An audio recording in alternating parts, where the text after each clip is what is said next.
سفینہ چاہیے اس بحر بے قرار کے لیے۔ تعلیم کا منکر وحدانیت اور اس کی سچائیوں سے کیسے واقف ہو سکتا ہے؟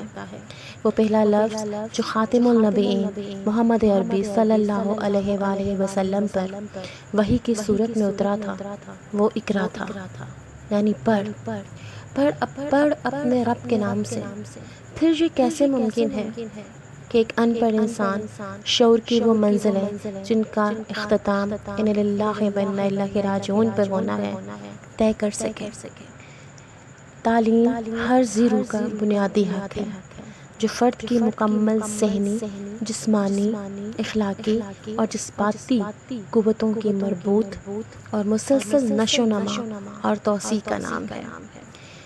کسی بھی ملک کے نظام تعلیم کی یہ خوبی ہونی چاہیے کہ وہ اس قوم کے مخصوص مذہبی، قومی اور ملی تقاضوں اور مزاج کے عین مطابق ہو۔ تعلیم ہی وہ عنصر ہے جو کسی بھی قوم کے بحر بے قرار کے لیے سفینے کا کام دیتی ہے۔ وطن عزیز کہنے کو تو اسلامی جمہوریہ پاکستان کے نام سے پکارا جاتا ہے، وہ اسلام کے جس کی بنیاد ہی اقرا پر رکھی گئی، مگر تعلیمی میدان میں ہم کہیں بھی کوئی بھی نمایاں مقام نہیں رکھتے۔ تعلیمی پالیسیاں جو انگریز چاہتے ہوئے وراثت میں دے گئے، ہم آج تک ان پر عمل پیرا ہیں۔ وطن عزیز میں ہر کلاس کا اپنا نظام تعلیم ہے۔ جس ملک کا نظام تعلیم ہی مساوی بنیادوں پر استوار نہ ہو، وہاں معاشرتی طور پر یکسانیت کا تصور اب سے۔ بنیادی تعلیم کا نعرہ تو لگایا جاتا ہے، مگر عملی طور پر یہ کہاں ملتی ہے کچھ خبر نہیں۔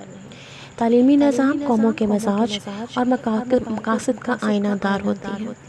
ہر قوم اپنے نظام تعلیم کو اپنے نظریات اور فلسفہ حیات پر ہی تشکیل دیا کرتی ہے۔ اس لحاظ سے ہر ملک کا نظام تعلیم ایک دوسرے سے منفرد اور جداگانہ حیثیت کا حامل ہوتا ہے۔ اگر نظام تعلیم ملک و ملت کے معاشرتی تقاضوں، قومی اور ملکی منگوں کا عکاس نہ ہو اور قومی نظریہ حیات سے متصادم ہو تو ملک و قوم کی جڑیں کھوکھلی ہو جاتی ہیں، وہ اپنے مرکز سے ہٹ جاتے ہیں اور ان کا وہی حال ہوتا ہے جو آج ہمارا ہو رہا ہے۔ ڈگری ہے، ملازمت نہیں۔ تعلیم یافتہ ہے مگر تہذیب یافتہ نہیں۔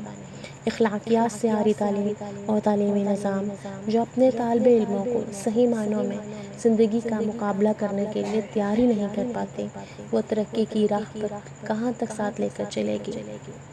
جب تعلیم اپنی قابلیت کی بجائے حسب نصب یا اعلیٰ ملازمت کے حصول کا ذریعہ بن جائے، تب بھی ترقی صرف مخصوص دائرے میں گردش کرے گی۔ ہم نے لارڈ مکالے کا جو نظام تعلیم ورثے میں پایا، وہ ہماری قومی امنگوں اور ملی تقاضوں کا انعدار نہیں ہے۔ قیام پاکستان کے بعد بھی وہی نظام تعلیم جاری و ساری ہے۔ کہنے کو تو اب نہیں ہے، مگر عملی طور پر صورتحال اس سے کہیں زیادہ بدتر ہے۔ شنید ہے کہ پاکستان میں یکساں نظام تعلیم کے رائج کرنے کے لیے احکامات دیے جا چکے ہیں، مگر کیا اسے عملی جامہ پہنایا جا سکے گا؟ یہ ایک بہت بڑا سوال ہے۔ سوشل میڈیا پر ہم داد و ستائش دے رہے ہیں کہ واہ واہ پی ایم صاحب نے کیا آرڈر دے دیے، مگر عملی طور پر جب تک اس کا نفاذ نہیں ہو جاتا اور یہ ہمیں زمین پر ارض وطن پر نظر نہیں آتی، اس وقت تک ہر بات بے معنی ہے اور ہر لفظ جھوٹ۔ آپ عمل کیجئے تو ہم آپ کے ساتھ ہیں۔ شکریہ۔